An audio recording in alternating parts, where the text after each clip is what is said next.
In today's video, let's check out the way that you read the salary information inside of Glassdoor.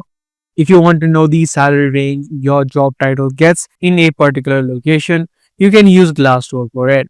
So what you need to do is head over to the salary section that you'll be able to see on the top.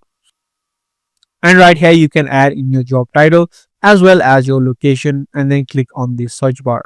Now, once you do that, you're going to see a average range the job title exactly gets in the location that you added in.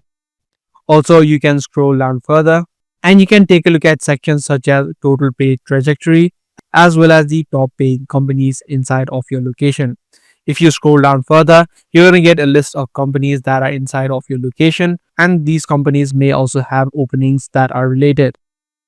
Based upon what you like, you can also select the years of experience that you have as well as the industry that you want to work for.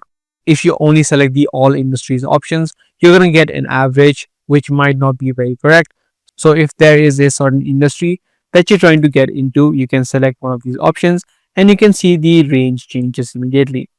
This is going to give you a more accurate information on what is the salary amount that is being paid for this job title in the exact region or location that you selected. If you scroll down further, you're going to get a section which says recent salary shared by, and it's going to give you the job title that you added in. You can also change in the location inside of this section, and you can see all of the recent salaries that people have shared inside of Glassdoor. So this is the exact way that you can get or read the salary information inside of Glassdoor. If this guide video helped you out, be sure to subscribe, share, and also give this video a thumbs up.